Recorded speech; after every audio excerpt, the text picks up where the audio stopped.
ಎಲ್ರಿಗೂ ನಮಸ್ಕಾರ. ಇವತ್ತು ನಮ್ಮ ದೇಶದಲ್ಲಿ ಕೇಂದ್ರ ಸರ್ಕಾರವು ತಂದಿರತಕ್ಕಂಥ ಸಂವಿಧಾನಿಕ ಕಾಯ್ದೆಯಾಗಿರ್ತಕ್ಕಂಥ ಒಂದು ವಕ್ಫ್ ತಿದ್ದುಪಡಿ, ಈ ವಿಚಾರವಾಗಿ ಸಾಕಷ್ಟು ರೀತಿಯಲ್ಲಿ ಈ ದೇಶದಲ್ಲಿ ಮತ್ತು ವಿವಿಧ ರಾಜ್ಯಗಳಲ್ಲಿ ವಿವಿಧ ಸ್ತರಗಳಲ್ಲಿ ಬೇಕಾದ ರೀತಿಯ ಹೋರಾಟಗಳು ನಡೀತಾ ಇದೆ. ಮುಸ್ಲಿಂ ಸಮಾಜದ ಮತ್ತು ಮುಸ್ಲಿಂನ ಧಾರ್ಮಿಕ ಸಂಘಟನೆಗಳ ನಾಯಕರು ಎಲ್ಲರೂ ಒಗ್ಗಟ್ಟಾಗಿ ಇವತ್ತು ಹೋರಾಟವನ್ನು ನಡೆಸಿಕೊಂಡು ಬಂದಿದ್ದಾರೆ. ಈ ಬಗ್ಗೆ ಸ್ವತಃ ನಮ್ಮ ಜೊತೆ ಮಾತನಾಡಲಿಕ್ಕೆ ಸಾಮಾಜಿಕ, ಶೈಕ್ಷಣಿಕ, ಧಾರ್ಮಿಕ ಮುಖಂಡರಾಗಿರ್ತಕ್ಕಂಥ ಹನೀಫ್ ಬಗ್ಮೂಲ್ ಅವರು ನಮ್ಮ ಜೊತೆಗಿದ್ದಾರೆ. ಮೊದಲಿಗೆ ಹನೀಫ್ ಅವರೇ, ಕಾರ್ಯಕ್ರಮಕ್ಕೆ ಸ್ವಾಗತ. ಈಗಾಗಲೇ ನಮ್ಮ ಪ್ರಶ್ನೆ ಏನು ಅಂತ ಹೇಳಿದರೆ, ಈ ದೇಶದಲ್ಲಿ ಮತ್ತು ದೇಶದ ವಿವಿಧ ರಾಜ್ಯಗಳಲ್ಲಿ ವಕ್ಫ್ ತಿದ್ದುಪಡಿ ಈ ಮಸೂದೆ ಬಿಲ್ಲನ್ನು ಇವತ್ತು ಕೇಂದ್ರ ಸರ್ಕಾರ ಏನು ಜಾರಿಗೊಳಿಸಿದೆ, ಇದರ ಬಗ್ಗೆ ನಿಮ್ಮ ಅಭಿಪ್ರಾಯವೇನು? ಕೇಂದ್ರ ಸರ್ಕಾರ ವಕ್ಫ್ ತಿದ್ದುಪಡಿ ಜಾರಿಗೆ ಬಿಲ್ ಪಾಸ್ ಆಗಿದೆ. ರಾಜ್ಯಸಭೆಯಲ್ಲಿ ಮಂಡನೆ ಆಗಿದೆ, ಲೋಕಸಭೆಯಲ್ಲೂ ಮಂಡನೆ ಆಗಿದೆ, ರಾಷ್ಟ್ರಪತಿ ಅಂಕಿತವೂ ಅದಕ್ಕೆ ಆಗಿದೆ. ಇದೀಗ ರಾಷ್ಟ್ರಪತಿ ಅಂಕಿತ ಆದ ಮೇಲೆ ನಾವು ನಮ್ಮದು ತುಂಬ ಹೋರಾಟ ಮಾಡ್ತಾ ಇದ್ದೇವೆ. ಹೋರಾಟ ಮಾಡುವುದರಲ್ಲಿ ತಪ್ಪೇನಿಲ್ಲ. ಪ್ರಕರಣ ಸುಪ್ರೀಂ ಕೋರ್ಟಲ್ಲಿದೆ. ಸುಪ್ರೀಂ ಕೋರ್ಟಲ್ಲಿ ಅಲೌ ಮಾಡಿದ್ದಾರೆ. ಮೇ 5ಕ್ಕೆ ವಿಚಾರಣೆ ಮುಂದುವರಿಸಿದ್ದಾರೆ. ಕೆಲ ಸಬ್ಜೆಕ್ಟಿಗೆ ನಮಗೆ ತಡೆಯಾಜ್ಞೆ ಕೂಡ ಸಿಕ್ಕಿದೆ ಎನ್ನುವ ಒಂದು ಮಾಹಿತಿ ಇದೆ. ಪ್ರಕರಣ ಸುಪ್ರೀಂ ಕೋರ್ಟಲ್ಲಿ ಇರುವಾಗ ಜಾಸ್ತಿ ಏನು ನಮಗೆ ಮಾತಾಡೋಕ್ಕೆ ಬರಲ್ಲ. ಆದರೂ ಒಂದೆರಡು ಅಂಶವನ್ನು ನಾನು ಇಲ್ಲಿ ಉಲ್ಲೇಖ ಮಾಡ್ತೇನೆ. ನಾವು ಯಾವುದೇ ಹೋರಾಟ ಮಾಡೋದಾದರೂ ಪ್ರಜಾಪ್ರಭುತ್ವದಲ್ಲಿ ಪ್ರಜೆಗಳಿಗೆ ಯಾವತ್ತೂ ಹೋರಾಟದ ಅಧಿಕಾರ ಇದೆ. ಅದನ್ನು ನಾವು ಮಾಡಬೇಕು, ನಾವು ಮಾಡ್ತಾ ಇದ್ದೇವೆ. ಕೆಲ ಸಂದರ್ಭದಲ್ಲಿ ನಾವು ಜಾತ್ಯತೀತ ದೇಶ, ಭಾರತ ದೇಶ, ಸ್ವತಂತ್ರ ಭಾರತ, ಪ್ರಜಾಪ್ರಭುತ್ವದ ವ್ಯವಸ್ಥೆಯಲ್ಲಿ ಬದುಕುವ ನಾವು ಎಲ್ಲರೂ ಒಂದೇ ತಾಯಿಯ ಮಕ್ಕಳಂತೆ ಬದುಕುವ ಈ ಭಾರತ ದೇಶದಲ್ಲಿ ಯಾವುದೇ ಹೋರಾಟ ಮಾಡುವುದರಲ್ಲಿ ತಪ್ಪಿಲ್ಲ. ಬಟ್ ಆ ಹೋರಾಟ ಮೌಲ್ಯಾಧಾರಿತ ಹೋರಾಟ ಆಗಿರಬೇಕು. ಮೌಲ್ಯಾಧಾರಿತ ಹೋರಾಟ ಅದರ ಸಂಬಂಧಿಸಿ ನಾವು ಕಾನೂನು ಲೋಪದೋಷ ಏನಿದೆ, ಯಾವುದೇ ಒಂದು ಇದು ಬಂದರೆ ನಾವು ಅದರ ಲೋಪದೋಷ ಹಾಗೂ ಸಮುದಾಯಕ್ಕೆ ಅದರಿಂದ ಏನು ಲಾಭ ನಷ್ಟದ ಬಗ್ಗೆ ಕಾನೂನು ತಜ್ಞರಿಂದ ನಾವು ಮಾಹಿತಿ ಕಾರ್ಯಾಗಾರ ಮಾಡಿದ್ದಲ್ಲಿ ಸಮಾಜಕ್ಕೆ, ಸಮುದಾಯಕ್ಕೆ ಒಳಿತಾಗಬಹುದು. ನಮ್ಮ ಯಾವುದೇ ಹೋರಾಟ ಸ್ವಾಗತ, ಧನ್ಯವಾದ, ಪ್ರಾಸ್ತಾವಿಕಕ್ಕೆ ಸೀಮಿತವಾಗಿರಬಾರದು. ನಮ್ಮ ಹೋರಾಟ ಸಮುದಾಯಕ್ಕೆ ಆಗುವ ಅನ್ಯಾಯದ ವಿರುದ್ಧ ಹೋರಾಟ ಆಗಿರಬೇಕು. ಆ ಅನ್ಯಾಯದ ವಿರುದ್ಧ ಹೋರಾಟ ಆಗಬೇಕಾದ್ರೆ ಆ ಅನ್ಯಾಯ ಏನಾಗಿದೆ ಅಂತ ಹೇಳಿ ಕಾನೂನು ತಜ್ಞರಿಂದ ನಾವು ಮಾಹಿತಿಯನ್ನು ಪಡೆದುಕೊಂಡು ಮೇಲ್ನೋಟದಲ್ಲಿ ನಮಗೆ ಇದು ಸರಿ ಅಂತೇಳಿ ಕಂಡು ಬಂದಲ್ಲಿ ಒಂದು ಯಾವುದೇ ಹೋರಾಟದಲ್ಲಿ ಒಂದು ಕಾನೂನು ತಜ್ಞರನ್ನು ಅಲ್ಲಿ ಹೋರಾಟಕ್ಕೆ ನಾವು ಪ್ರತಿನಿಧಿಸಬೇಕು. ಅವರು ಅದರ ಬಗ್ಗೆ ಎಕ್ಸ್ಪ್ಲೇನ್ ಮಾಡಿ ಅದರ ಕಾನೂನಿನ ಬಗ್ಗೆ ನಮಗೆ ಹೇಳ್ತಾರೆ. ಏನೇನು ಬೇಕು, ಏನೇನು ಕಾನೂನಿದೆ, ನಮ್ಮ ಈ ಕಾನೂನು ಬಂದರೆ ನಮಗೆ ಮುಂಚೆ ಏನು ಆಗ್ಬೋದು. ಈಗ ರಸ್ತೆ ಡುಬ್ಬ ಇದೆ ಅಂತೇಳಿ, ಆ ಡುಬ್ಬ ಇದೆ ಅಂತೇಳಿ ಫಸ್ಟಿಗೆ ಒಂದು ಬೋರ್ಡ್ ಹಾಕಿರ್ತಾರೆ, ಮುಂದೆ ರಸ್ತೆ ದುಬ್ಬ ಇದೆ, ನಿಧಾನವಾಗಿ ಚಲಿಸಿ ಅಂತೇಳಿ. ಅದರ ಬಗ್ಗೆ ನಮಗೆ ಆವಾಗ ನಮಗೆ ಎಚ್ಚರಿಕೆ ಆಗ್ತದೆ. ಆ ಎಚ್ಚರಿಕೆ ಮಾಡುವವರು ಗೊತ್ತಿದ್ದವರಾಗಿರಬೇಕು. ಕಾನೂನಿನ ಬಗ್ಗೆ ಅವರಿಗೆ ಅರಿವು ಬೇಕು. ಆದರೆ ನಾವು ಆ ಹೋರಾಟವನ್ನು ಮಾಡಬೇಕು. ಸಮುದಾಯಕ್ಕೂ ಅನ್ಯಾಯ ಆಗಬಾರ್ದು, ಸಮಾಜಕ್ಕೂ ಅನ್ಯಾಯ ಆಗಬಾರ್ದು, ಯಾರಿಗೂ ಈ ಪ್ರಜಾಪ್ರಭುತ್ವ ದೇಶದಲ್ಲಿ ಯಾರಿಗೂ ಅನ್ಯಾಯ ಆಗಬಾರ್ದು. ನಾವೆಲ್ಲ ಒಂದೇ ತಾಯಿಯ ಮಕ್ಕಳಂತೆ ಬಾಳುವ ಈ ದೇಶ ಭಾರತ ದೇಶದಂತಹ ದೇಶ ನಮಗೆ ಎಲ್ಲೂ ಸಿಗಲಿಕ್ಕೆ ಸಾಧ್ಯ ಇಲ್ಲ. ಮತ್ತು ಅದರಲ್ಲೂ ನೀವು ಒಂದು ವಿಷಯವನ್ನು ಮಂಡನೆ ಮಾಡಿದ್ದೀರಿ. ಈಗ ನಾವು ದಕ್ಷಿಣ ಕನ್ನಡ ಜಿಲ್ಲೆಗೆ ಬರುವ. ದಕ್ಷಿಣ ಕನ್ನಡ ಜಿಲ್ಲೆಯಲ್ಲಿ ಬಂದರೆ ದಕ್ಷಿಣ ಕನ್ನಡ ಜಿಲ್ಲೆಯಲ್ಲಿ ಹಲವು ಧಾರ್ಮಿಕ ಕೇಂದ್ರಗಳಿವೆ, ಮದ್ರಸೆಗಳಿವೆ, ಮಸೀದಿಗಳಿವೆ. ಎಲ್ಲ ಧಾರ್ಮಿಕ ಕೇಂದ್ರ ಮಸೀದಿಗಳು ವಕ್ಫು ಆಸ್ತಿ ಅಂತೇಳಿ, ವಕ್ಫು ಆಸ್ತಿ ಅಂತ ಕೂಡಲೇ ನಾವು ಅದರ ಪಹಣಿಯಲ್ಲಿ ಕಾಲಮ್ ನಂಬರ್ 11 ಇಲ್ಲದ್ರೆ 9 ನಾವು ಅದನ್ನು ನಮೂದಿಸಬೇಕು. ಅದು ವಕ್ಫು ಆಸ್ತಿ. ವಕ್ಫು ಆಸ್ತಿ ಅಂದರೆ ಆ ಆಸ್ತಿಯನ್ನು ನಾವೇ ಒಂದು ಸಮಿತಿ ಮಾಡಿ, ನಮ್ಮಷ್ಟಕ್ಕೆ ಒಂದು ಸಮಿತಿ ಮಾಡಿ ನಾವೇ ಅದು ಮಾಡುವುದಲ್ಲ. 2017ಕ್ಕಿಂತ ಮೇಲೆ ಇಡೀ ಕರ್ನಾಟಕ ರಾಜ್ಯಕ್ಕೆ ಒಂದೇ ಬೈಲ ಅಂತೇಳಿ ಬೈಲ ಮಾಡಿದ್ದಾರೆ.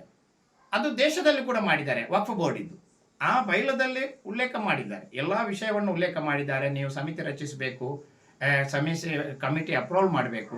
ಕಮಿಟಿ ಬ್ಯಾಂಗ್ಳೂರಿಂದ ಅಪ್ರೂವಲ್ ಮಾಡಿ ಆ ಕಮಿಟಿಯಲ್ಲಿ ನೀವು ಏನಾದರೂ ತೀರ್ಮಾನ ಮಾಡಿಕೊಳ್ಬೇಕು. ಆ ತೀರ್ಮಾನವನ್ನು ವಕ್ಫ್ ಬೋರ್ಡ್ಗೆ ನಾವು ರವಾನಿಸಬೇಕು. ಮೊದಲು ನಾವು ನಮ್ಮ ಕೆಲಸವನ್ನು ಎಷ್ಟು ಅಚ್ಚುಕಟ್ಟಾಗಿ ಮಾಡಿದ್ದೇವ ಅಂತೇಳಿ ಪ್ರತಿಭಟನೆ ಮಾಡುವಂತಹ ನಾವು ಅದನ್ನು ಸಹ ನೋಡಿಸಿಕೊಳ್ಬೇಕು. ಇದರಲ್ಲಿ ನಾವು ಹೋರಾಟ ಮಾಡುವಾಗ ನಾವು ಹೇಗಿದ್ದೇವೆ ಅಂತೇಳಿ ಅದನ್ನು ಕೂಡ ನಾವು ಸರಿಪಡಿಸಿಕೊಳ್ಬೇಕು. ಹೋರಾಟ ಮಾಡಬೇಕಂತೆಲ್ಲ, ಹೋರಾಟ ಎಲ್ಲದಕ್ಕೂ ನಾವು ಹೋರಾಟ ಮಾಡುವ ಅವಶ್ಯಕತೆ ಇವತ್ತಿನ ಪರಿಸ್ಥಿತಿಯಲ್ಲಿ ಇದೆ. ನಾವು ನಮ್ಮ ಭೂಮಿಯನ್ನು ಯಾವುದೇ ಒಂದು ಮಸೀದಿ, ಮುಹಿಯುದ್ದೀನ್ ಜುಮಾ ಮಸೀದಿ, ಬದ್ರಿಯಾ ಜುಮಾ ಮಸೀದಿ, ಯಾವುದೇ ಒಂದು ಹೆಸರಿಟ್ಟು ನಾವು ಒಂದು ಜುಮಾ ಮಸೀದಿ ಅಂತೇಳಿ ನಮ್ಮ ದಾಖಲೆಯಲ್ಲಿ ಇದ್ದರೆ ಅದು ವಕ್ಫ್ ಬೋರ್ಡಿನ ಸೊತ್ತು, ಅದು ನಮ್ಮ ಸೊತ್ತಲ್ಲ. ನಮಗೆ ಅದರಲ್ಲಿ ಅಧಿಕಾರ ಯಾವುದಿರುವುದು? ವಕ್ಫ್ ಬೋರ್ಡ್ ಸಮಿತಿ ಮಾಡಿ ಅವರು ನಾಮಿನೇಟ್ ಮಾಡಿದ 11 ಜನ ನಾವು ಅಧಿಕಾರ ಇಲ್ಲಿ ಉಪಯೋಗಿಸಬೇಕು. ಅದು ಸಹ ನಮಗೆ ಬೇಕಾದಂತ ಮಾಡುವಂತಿಲ್ಲ. ಅದನ್ನು ಅವರಿಂದ ನಾವು ಮಾಹಿತಿ ತಗೊಳ್ಬೇಕು. ವಕ್ಫ್ ಅಧಿಕಾರಿಯವರು ಸಮರ್ಪಕವಾಗಿ ಕೆಲಸ ಮಾಡದಿದ್ರೆ ಇವತ್ತಿನ ಕಾನೂನಲ್ಲಿ ಕೂಡ ಜಿಲ್ಲಾಧಿಕಾರಿಯವರಿಗೆ ಪ್ರಶ್ನೆ ಮಾಡುವ ಒಂದು ರೈಟ್ಸ್ ಇದೆ. ನಾವು ಮಸೀದಿಯವರು ಸರಿಯಾಗಿ ಸಾರ್ವಜನಿಕ ಮಾಹಿತಿ ಅಧಿಕಾರಿ, ಮಸೀದಿಯ ಕೋಶಾಧಿಕಾರಿ ಆಗಿರುತ್ತಾರೆ. ಆ ಮಸೀದಿಯಲ್ಲಿ ಏನಾದರೆ ಹೆಚ್ಚು ಕಮ್ಮಿ ಆದರೆ ಅವರು ಮಾಹಿತಿಯನ್ನು ಸರಿಯಾಗಿ ನೀಡದಿದ್ರೆ ಅದರ ಅಧಿಕಾರವನ್ನು ಕೇಳುವ ಅಧಿಕಾರ ವಕ್ಫ್ ಬೋರ್ಡ್ ಅಧಿಕಾರಿಗೆ ಇದೆ. ವಕ್ಫ್ ಬೋರ್ಡ್ ಅಧಿಕಾರಿಯಿಂದ ಏನಾದರೆ ತಪ್ಪು ಬಂದಲ್ಲಿ ಜಿಲ್ಲಾಧಿಕಾರಿಗೆ ಅವಕಾಶ ಇದೆ. ಅದು ಪ್ರಸ್ತುತ ಇರುವ ಕಾನೂನಿನಲ್ಲೇ ಇದೆ. ಆದ್ದರಿಂದ ಯಾವುದಕ್ಕೂ ನಾವು ಆಲೋಚನೆ ಮಾಡಿ ನಮ್ಮ ಭೂಮಿ ಸರಿ ಉಂಟಾ, ನಮಗೆ ಎಷ್ಟು ಎಕರೆ ಭೂಮಿ ಉಂಟು, ಸ್ವತಂತ್ರ ನಂತರ ನಮ್ಮ ಎಲ್ಲ ಕಂದಾಯಕ್ಕೆ ನಾವು ಆ ಭೂಮಿಯನ್ನು ಇನ್ಕ್ಲೂಡ್ ಮಾಡಿದ್ದೇವಾ? ಇಲ್ಲಾಂದ್ರೆ ಅದು ಯಾರೋ ನಮ್ಮ ಪಿತಾಜಿಯವರು ವಕ್ಫ್ ಮಾಡಿದ್ದಂತೇಳಿ ವರ್ಷಗಟ್ಟಲೆ ಹಿಂದೆ ಇದ್ದ ಜಾಗೆಯನ್ನು ನಾವು ಕಂದಾಯದ ಯಾವುದೇ ದಾಖಲೆ ಮಾಡದೆ ನಾವೇ ಅದನ್ನು ಹಾಗೆ ಇಟ್ಟುಕೊಂಡು ಈಗ ನಾವು ಅದನ್ನು ಸರಿಪಡಿಸದಿದ್ದಲ್ಲಿ ಈಗ ನಾವು ಪ್ರತಿಭಟನೆ ಮಾಡುವುದಕ್ಕಿಂತ ಮುಂಚೆ ಅದನ್ನು ಸರಿ ಮಾಡಲಿಕ್ಕೆ ನಾವು ಪ್ರಾರಂಭ ಇವತ್ತೇ ಮಾಡಬೇಕಾಗ್ತದೆ. ಕೆಲ ಮಸೀದಿಯಲ್ಲಿ, ದಕ್ಷಿಣ ಕನ್ನಡ ಜಿಲ್ಲೆಯಲ್ಲಿ ಎಷ್ಟೋ ಮಸೀದಿಯಲ್ಲಿ ಇವತ್ತು ಕೂಡ ಬೈಲ ರಿಜಿಸ್ಟರ್ ಆಗದ ಮಸೀದಿ ಇದೆ. ಅವರದೇ ಆದ ಒಂದು ಬೈಲವನ್ನು ಅವರು ಮಾಡಿಕೊಂಡಿರ್ತಾರೆ ಕೆಲವರು. ಅದು ಕಾನೂನು ಬಾಹಿರ. ಎಲ್ಲ ಮಸೀದಿಗೂ ಒಂದೇ ಬೈಲ, ಕರ್ನಾಟಕ ರಾಜ್ಯಕ್ಕೆ ಎಲ್ಲ ಮಸೀದಿಗೂ ಒಂದೇ ಬೈಲ. ಆ ಬೈಲ ರಿಜಿಸ್ಟರ್ ಮಾಡಿದ್ರೆ ಮಾತ್ರ ಆ ಮಸೀದಿ ಅಧಿಕೃತ ಆಗ್ತದೆ, ಆ ಭೂಮಿ ಅಧಿಕೃತ ಆಗ್ತದೆ, ಆ ಕಮಿಟಿ ಅಧಿಕೃತ ಆಗ್ತದೆ. ಇಲ್ಲದ್ರೆ ಇನ್ನೊಬ್ಬರು ದಾನ ಮಾಡಿದ ಭೂಮಿ ಕಾಲಮ್ ನಂಬರ್ 9 ಇರ್ತದೆ. ಅದು ವಕ್ಫ್ ಬೋರ್ಡಿಗೆ ಅವರು ಒಂದು ವೇಳೆ ಎಂಟರ್ ಮಾಡದಿದ್ರೆ ಯಾರ ಹೆಸರಿಗೆ ದಾನ ಮಾಡಿ ಆ ವಕ್ಫ್ ಬೋರ್ಡೇ ಬಂದು ಅದನ್ನು ಮಾಡಿಸ್ಬೇಕಂತೇಳಿ ಮುಂಚೆ ವಕ್ಫ್ ಬೋರ್ಡಿನ ಒಂದು ಆಫೀಸರ್ ಇದ್ರು ನಮ್ಮ ಇಲ್ಲಿ ಮಂಗಳೂರಲ್ಲಿ. ಅವ್ರು ಹೇಳ್ತಾ ಇದ್ರು, ಎಲ್ಲಿ ಭೂಮಿ ಉಂಟು ನಮಗೆ ಬಂದು ನಾವೇ ಸ್ವಯಂ ಆಗಿ ಅದನ್ನು ತೆಗೆದು ವಕ್ಫ್ ಬೋರ್ಡಿಗೆ ಎಂಟರ್ ಮಾಡಲಿಕ್ಕೆ ನಮಗೆ ಅಧಿಕಾರ ಇದೆ ಅಂತೇಳಿ. ನೀವು ಮಾಡ್ಬೋದು, ನಮಗೂ ಕೂಡ ಬಂದು ಮಾಡ್ಬೋದು. ಅದನ್ನು ಕೂಡ ಕೆಲವರು ಇವತ್ತು ಕೂಡ ಮಾಡಲಿಲ್ಲ. ಬಿಲ್ಡಿಂಗ್ಸ್ ಇದೆ, ಅವರಿಷ್ಟಕ್ಕೆ ಅವರು ಬಾಡಿಗೆಗೆ ಕೊಡಿಸಿಕೊಂಡು ಅವರು ಅದನ್ನೆಲ್ಲ ನಾವು ನೋಡ್ಕೊಳ್ಬೇಕು. ಎಲ್ಲಿ ಇದೆ ಈಗ ಎಲ್ಲ ಇದರಲ್ಲಿ ಇದೆ ಅಂತೇಳಿ ನಾವು ಹೇಳುವುದಿಲ್ಲ. ನಾಳೆ ಖಾಲಿ ಒಂದು ಭೂಮಿ ವಕ್ಫ್ ಬೋರ್ಡಿಗೆ ಕಾಲಮ್ ನಂಬರ್ 9 ಮತ್ತು 11 ಎರಡಲ್ಲೂ ಇಲ್ಲದೆ ಯಾವುದೇ ದಾಖಲೆ ಇಲ್ಲದ ಭೂಮಿ ಖಾಲಿ ಮಸೀದಿ ಅಂತೇಳಿ ಪಹಣಿ ಇದ್ರೆ ನಾಳೆ ಬಂದು ಸರ್ಕಾರ ಇದು ನಿಮಗೆ ಎಲ್ಲಿಂದ ಬಂತಂತ ಕೇಳಿದ್ರೆ ನಮ್ಮಲ್ಲಿ ಉತ್ತರ ಉಂಟಾ? ಅದನ್ನು ಸರಿ ಮಾಡಿಸಿಕೊಳ್ಳುವ ಜವಾಬ್ದಾರಿ ನಮ್ಮದು. ನಾವು ಮೊದಲು ಅದನ್ನು ಮಾಡಬೇಕು. ಇದಕ್ಕೆ ಎಲ್ಲ ಸಾಮಾಜಿಕ, ಶೈಕ್ಷಣಿಕ, ರಾಜಕೀಯ, ಧಾರ್ಮಿಕ ಮುಖಂಡರು ಇದಕ್ಕೆ ನಮಗೆ ಮಾಹಿತಿ ಕೊಡಬೇಕು. ಆ ಮಾಹಿತಿದಾರನಿಗೆ ಸರಿಯಾದ ಮಾಹಿತಿ ಬೇಕು. ಟೋಟಲ್ ಬಂದು 1 ಗಂಟೆ ಮಾತಾಡುವುದು, ಒಬ್ಬರು ಸ್ವಾಗತ ಮಾಡುವುದು, ಒಬ್ಬರಿಗೆ ಧನ್ಯವಾದ ಮಾಡುವುದು, ಒಬ್ಬರು ಕ್ಲಾಪ್ ಕೊಡುವುದು ಅದಲ್ಲ. ಅದರಲ್ಲಿ ನಮಗೇನಾದರೂ ಒಂದು ಲಾಭ ಆಗಬೇಕು. ಆದ್ದರಿಂದ ದೇಶದಲ್ಲಿ ಯಾವುದೇ ಅಸಂವಿಧಾನಿಕವಾಗಿ ಯಾವುದೊಂದು ವಿಚಾರ ಬಂದರೆ ಅದರ ವಿರುದ್ಧ ಪ್ರತಿಭಟನೆ ಮಾಡುವುದರಲ್ಲಿ ಒಂದು ತಪ್ಪು ಕೂಡ ಇಲ್ಲ. ಎಲ್ಲರೂ, ನಾನು ಹೇಳುವುದು ದಯವಿಟ್ಟು ಇನ್ನೊಮ್ಮೆ ಹೇಳ್ತೇನೆ, ನನ್ನ ಸಮುದಾಯದ ಎಲ್ಲ ನನ್ನ ಆತ್ಮೀಯ ಸಹೋದರರಿಗೆ, ನಿಮ್ಮ ಮಸೀದಿ, ನಿಮ್ಮ ಧಾರ್ಮಿಕ ಮದ್ರಸ ಇನ್ನೂ ಕೂಡ ನೀವು ಬೈಲವನ್ನು ರಿಜಿಸ್ಟ್ರೇಷನ್ ಮಾಡಿಸದಿದ್ದರೆ ಅದನ್ನು ಮಾಡಿ. ಮೊದಲು ನಾವು ಪ್ರಾರಂಭಿಕವಾಗಿ ನಮ್ಮ ಇದರಿಂದಲೇ ಹೋಗುವ. ಮತ್ತೆ ಹೋರಾಟದವರೊಂದಿಗೆ ನಾವು ಕೈ ಜೋಡಿಸಬೇಕು, ಎಲ್ಲ ನಾವು ಮಾಡಬೇಕು.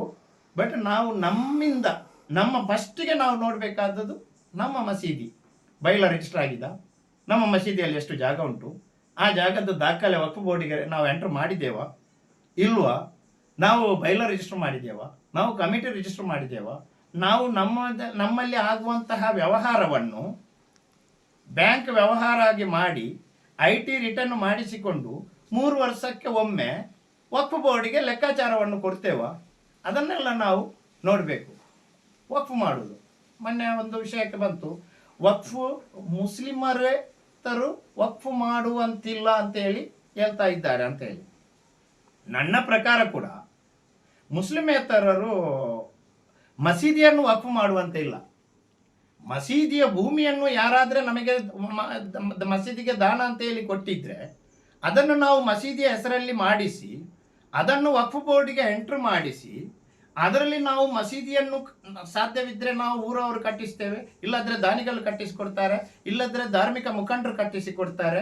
ಯಾರು ನಮಗೆ ಅದನ್ನು ದಾನ ಮಾಡಿದ್ದಾರ ಅವರಲ್ಲಿ ನಾವು ವಕ್ಫ್ ಮಾಡಿಸುವುದು ಇಸ್ಲಾಮಿನ ರೂಢಿ.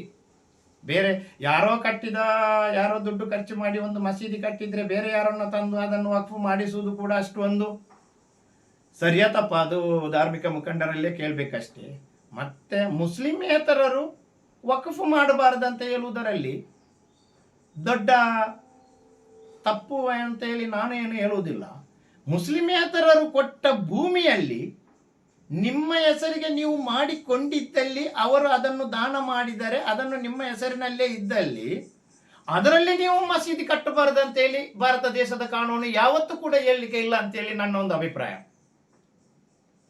ಈಗ ಭಾರತ ದೇಶದಲ್ಲಿ ಎಲ್ಲರೂ TNC ಭೂಮಿ ಇದೆ, 74-75ರಲ್ಲಿ ಅದಾಯಿತು. ಅದು ಇದು ನಾವು ಒಕ್ಕಲಿದ್ದದಂತೇಳಿ ಅದು ಅಂಥ ಜಾಗ ಕೂಡ ಕೆಲ ಸಂದರ್ಭದಲ್ಲಿ ಇರ್ಬೋದು, ಅದು ನಮ್ಮ ಹೆಸರಿಗೆ ಆಗಿರ್ಬೋದು, ಅದು ನಮ್ಮದೇ ಆಯಿತು, ಸರ್ಕಾರ ಕೊಟ್ಟದ್ದು. ಇನ್ನೊಂದು 1956ರಲ್ಲಿ ದರ್ಖಾಸ್ ಆಯಿತು. ದರ್ಖಾಸ್ ಕಂದಾಯ ಇಲಾಖೆ ಆದ ಮೇಲೆ ದರ್ಖಾಸ್ ಆಗಿದೆ. ದರ್ಖಾಸ್ ಫಾರ್ಮ್ ನಂಬರ್ 7 ಭೂಮಿ ಕೊಟ್ಟಿದ್ದಾರೆ, ಅದರಲ್ಲಿ ಮಸೀದಿ ಇದೆ. ಅಕ್ರಮ ಸಕ್ರಮ ಅಂದರೂ ಕೂಡ ಅದು ಮಸೀದಿಯ ಭೂಮಿ ಆಯಿತು. ಮಾತ್ರ ನಾವು ಅದನ್ನು ಮಸೀದಿಗೆ ವಕ್ಫ್ಗೆ ಸೀಮಿತ ಅಂತೇಳಿ ನಾವು ಹೋಗಿ ನಾವು ಯಾರು ಆ ಊರಿನಲ್ಲಿ ಸ್ವಲ್ಪ ತಿಳಿದವರಿದ್ದೇವೋ ಅವರು ಹೋಗಿ ಮಾಡಿಕೊಳ್ಬೇಕಾದದ್ದು ಅವರ ಕರ್ತವ್ಯ ಆಗಿರ್ತದೆ. ಅವರು ಅದನ್ನು ಮಾಡಬೇಕು. ಅವರು ಮಾಡಿದಲ್ಲಿ ಯಾವುದೇ ತೊಂದರೆ, ನಮ್ಮ ಭೂಮಿಯನ್ನು ನಾವು ಸರಿ ಮಾಡಿಸಿಕೊಂಡು ಇದಕ್ಕಿಂತ ಮುಂಚೆ ಅದಕ್ಕೆ ಬೇಕಾದಂತಹ ದಾಖಲೆಯನ್ನು ಸರಿ ಮಾಡಿಸಿಕೊಂಡಿದ್ದಿದ್ರೆ ಎಲ್ಲರಿಗೆ ಈಗ ಅದರ ಮಾಹಿತಿ ಇದೆ. ಮುಂಚೆ ಆದರೆ ಮಾಹಿತಿ ಇರಲಿಲ್ಲ ಅಂತ ಹೇಳ್ಕೊಳ್ಳುವ. 1947ರಿಂದ ಮೇಲೆ ಬೇರೆ ಬೇರೆ ಇಲಾಖೆ, ಕಂದಾಯ ಇಲಾಖೆ ಬೇರೆ, ಪಂಚಾಯತ್ ರಾಜ್ ಇಲಾಖೆ ಬೇರೆ, ಅರಣ್ಯ ಇಲಾಖೆ ಬೇರೆ, ಶಿಕ್ಷಣ ಇಲಾಖೆ ಬೇರೆ, ಇದು ಲೋಕೋಪಯೋಗಿ ಇಲಾಖೆ ಬೇರೆ, ಎಲ್ಲ ಬೇರೆ ಬೇರೆ ಇಲಾಖೆ, ಪ್ರವಾಸೋದ್ಯಮ ಇಲಾಖೆ ಬೇರೆ, ಬೇರೆ ಬೇರೆ ಇಲಾಖೆ ಭಾರತ ದೇಶದ ಸಂವಿಧಾನದಲ್ಲಿ ನಮ್ಮಲ್ಲಿ ಉಂಟು. ಆ ಇಲಾಖೆಗೆ ಸಂಬಂಧಪಟ್ಟ ಬೇರೆ ಬೇರೆ ಯಾವುದು ಆ ಇಲಾಖೆಯ ಕೆಲಸ, ನಮ್ಮ ಮಸೀದಿಗೆ ಯಾವ ಧಾರ್ಮಿಕ ಇದಕ್ಕೆ ಬೇಕು ಅದನ್ನು ನಾವು ಮಾಡದೆ ಇನ್ನೊಬ್ಬರನ್ನು ನಾವು ತಪ್ಪಂತ ಹೇಳುವುದು ಸರಿಯಲ್ಲ. ಮೊದಲನೇದಾಗಿ ನಾವು ನೋಡಬೇಕಾದ್ದು ನಾವು ನಮ್ಮ ಕೆಲಸವನ್ನು ಸರಿಯಾಗಿ ಮಾಡಿದ್ದೇವೋ ಇಲ್ವಾ. ಒಂದು ವೇಳೆ ಮಾಡದಿದ್ದರೆ ಆ ಪ್ರತಿಭಟನೆಯೊಂದಿಗೆ ಇದನ್ನು ಕೂಡ ಸೇರಿಸಿ ನಾವು ಅದನ್ನು ಮಾಡಬೇಕು. ನಮಗೆ ಗೊತ್ತಿದ್ದು ನಮ್ಮ ವಕ್ಫ್ ಆಸ್ತಿಯನ್ನು ಯಾರಾದರೆ ಕಬಳಿಕೆ ಮಾಡಿದರೆ ಅದು ವಕ್ಫ್ ಆಸ್ತಿ ಅಂತ ಹೇಳಿ ನಮಗೆ ಪ್ರೂವ್ ಆಗಬೇಕು. ವಕ್ಫ್ ಆಸ್ತಿ ಅಂತ ಪ್ರೂವ್ ಆಗಬೇಕಾದ್ರೆ ಏನಾಗಬೇಕು, ಆ ದಾಖಲೆ. ಈಗ ಒಂದು ವೇಳೆ ಮುಂಚಿನ ಭೂಮಿ ಆದರೂ ಕೂಡ ಅದರ ದಾಖಲೆ ತೀರ್ವೇ ಇರ್ತದೆ, ಮನೆತರಿಗೆ ಇರ್ತದೆ, MR ಇರ್ತದೆ, ಮುಟೇಶನ್ ಆದೇಶ ಇರ್ತದೆ, ಇದು ಖಾತೆ ಇರ್ತದೆ, 911 ಇರ್ತದೆ, ಬೇರೆ ಬೇರೆ ಕನ್ವರ್ಷನ್ ಸ್ಕೆಚ್ ಇರ್ತದೆ, ಸಿಂಗಲ್ ಲೇಔಟ್ ಇರ್ತದೆ, ಬೇರೆ ಬೇರೆ ಅದೇ ದಾಖಲೆ ಇರ್ತದೆ. ಅವತ್ತು ಇಲ್ಲದ್ರೆ ಇವತ್ತು ಬೇಕಲ್ಲ. ಆಗ ಹೇಳ್ಬೋದು ನೀವು. ಕೆಲ ಸಂದರ್ಭದಲ್ಲಿ ನೀವು ನನ್ನಲ್ಲಿ ನಿನ್ನೆ ಒಂದು ಕ್ವಶನ್ ಕೇಳಿದ್ದೀರಿ ಏನೋ ಒಂದು ಮಾತಿಗೆ. ನೋಡಿ, ಮುಂಚೆ ಆದ ಭೂಮಿಯನ್ನು ಇವತ್ತು ನೀವು ನಾವು ಅದನ್ನು ಮಾಡಲಿಲ್ಲ, ಅವತ್ತು ಕಾನೂನು ಆ ಥರ ಇರಲಿಲ್ಲಲ್ಲ, ಇವತ್ತು ಆ ಭೂಮಿಯನ್ನು ಅದೇ ಥರ ಇದು ಎಲ್ಲಿ ನಮಗೆ ಸರಿ ಇಲ್ಲ ಅಂತ ಹೇಳಿ ಹೇಳಲಿಕ್ಕೆ ಆಗ್ತದೆ ಅಂತ ಹೇಳುವ ಒಂದು ಪ್ರಶ್ನೆಯನ್ನು ನೀವು ನಿನ್ನೆ ಕೇಳಿದ್ದು ನನಗೆ ಒಂದು ನೆನಪು ಬಂದಿದೆ. ನಾನು ನಿಮ್ಮ ಹತ್ರ ಅದಕ್ಕೆ ಹೇಳ್ತೇನೆ, ನಿಮ್ಮ ಊರು, ನೀವು ವಿಟ್ಲದವರು, ನಿಮ್ಮ ಊರಲ್ಲಿ ವಿಟ್ಲ ಅಂದರೆ ಫಸ್ಟಿಗೆ ಪಟ್ಟಣ ಪಂಚಾಯತ್ ಇರಲಿಲ್ಲ, ಗ್ರಾಮ ಪಂಚಾಯತ್ ಇದ್ದದ್ದು. ಅವತ್ತು ನಿಮಗೆ ಗ್ರಾಮ ಪಂಚಾಯತಲ್ಲಿ 911 ಇದ್ದದ್ದು. 2014ರಲ್ಲಿ 11B ಇದ್ದದ್ದು. ಅದಕ್ಕಿಂತ ಮೇಲೆ 911 ಆಯಿತು. ಅದಕ್ಕಿಂತ ಮುಂಚೆ ಖಾಲಿ ಕನ್ವರ್ಷನ್ ಸ್ಕೆಚ್ ಮಾತ್ರ ಇದ್ದದ್ದು ನಿಮಗೆ ಅಲ್ವಾ. ಅಪೇಕ್ಷಿತ ನಕ್ಷೆ ತೆಗೆದು ನೀವು ಡಾಕ್ಯುಮೆಂಟ್ಸ್ ಮಾಡ್ತಾ ಇದ್ದೀರಿ. ಈ 911 ಆದ ಮೇಲೆ ಪಟ್ಟಣ ಪಂಚಾಯತ್ ಆಯಿತು. ಪಟ್ಟಣ ಪಂಚಾಯತ್ ಆದ ಮೇಲೆ 911 ಅನ್ನು ನೀವು ಖಾತೆ ಮಾಡಿಸಿಕೊಳ್ಬೇಕು. ಎಷ್ಟು 911 ಆ ಪಟ್ಟಣ ಪಂಚಾಯತಲ್ಲಿದೆ ಅಷ್ಟು ನೀವು ಖಾತೆ ಮಾಡಿಸಿಕೊಳ್ಬೇಕು. ನೀವು ಖಾತೆ ಮಾಡಿಸಿಕೊಳ್ಳದೆ ಮುಂಚಿನ 9/11 ಇಟ್ಟುಕೊಂಡು ನಮಗೆ ಅದು ಇದಕ್ಕೆ ಈ ಕಾನೂನಿಗೆ ಅನ್ಯಾಯವಾಗ್ತದೆ ಅಂತ ಕೇಳಿದ್ರೆ, ಅವತ್ತು ಪ್ರಸ್ತುತ ಯಾವ ಕಾನೂನು ಉಂಟು ಅದನ್ನು ನೀವು ಮಾಡಿಸಿಕೊಳ್ಬೇಕು. ನೀವು ಮಾಡಿಸದೆ ನೀವು ಇನ್ನೊಬ್ಬರ ಬಗ್ಗೆ ತಪ್ಪು ಹೇಳೋದು ನನ್ನ ಪ್ರಕಾರ ಅಷ್ಟೊಂದು ಸರಿಯಲ್ಲ. ಮತ್ತು ವಕ್ಫ್ ಬಿಲ್ಲಿನ ಬಗ್ಗೆ ಅದು ಸುಪ್ರೀಂ ಕೋರ್ಟಲ್ಲಿದೆ. ಸುಪ್ರೀಂ ಕೋರ್ಟ್ ಮೇ 5ಕ್ಕೆ ಏನು ಹೇಳ್ತದೆ ಅಂತ ಹೇಳಿ ನೋಡಬೇಕು. ನೋಡಿ ಸುಪ್ರೀಂ ಕೋರ್ಟಿನ ಆದೇಶವನ್ನು ನೋಡಿ ಇನ್ನೂ ಕೂಡ ಅವಕಾಶ ಇದೆ. ಬೇರೆ ಬೇರೆ ಕಾನೂನಿನಲ್ಲಿ ಭಾರತ ದೇಶದಷ್ಟು ಚಂದದ ಒಂದು ವಿಶಾಲವಾದ ಕಾನೂನು ಜಗತ್ತಿನಲ್ಲಿ ನನಗೆ ತಿಳಿದಂತೆ ಭಾರತ ದೇಶದಲ್ಲಿ ಒಳ್ಳೆಯ ಒಂದು ಕಾನೂನಿದೆ. ಆದ್ದರಿಂದ ನಮಗೆ ಯಾವತ್ತೂ ಜಾತ್ಯತೀತ ತತ್ವ ಸಿದ್ಧಾಂತದ ನಮಗೆ ಪ್ರಜಾಪ್ರಭುತ್ವದ ವ್ಯವಸ್ಥೆಯಲ್ಲಿ ಚೆನ್ನಾಗಿ ಈ ದೇಶದಲ್ಲಿ ಬದುಕುವ ಹಕ್ಕು ನಮಗೆ ಇದ್ದ ಕಾರಣ ನಮಗೆ ಯಾವುದೇ ಒಂದು ಹೆದರಿಕೆ ಮುಜುಗರ ಮಾತಾಡಲಿಕ್ಕೆ ಯಾವುದೇ ಇಲ್ಲ. ನಾವು ಒಂದೇ ತಾಯಿಯ ಮಕ್ಕಳಂತೆ ಖಂಡಿತ ಇಲ್ಲಿ ಬಾಳ್ತೇವೆ, ಏನು ತೊಂದರೆ ಆಗುವುದಿಲ್ಲ ಅಂತ ಹೇಳ್ತಾ ನನ್ನ ಮಾತನ್ನು ಕೊನೆಗೊಳಿಸ್ತೇನೆ. ಜೈ ಹಿಂದ್, ಜೈ ಕರ್ನಾಟಕ, ಜೈ ಭಾರತ್ ಮಾತಾ ಕಿ.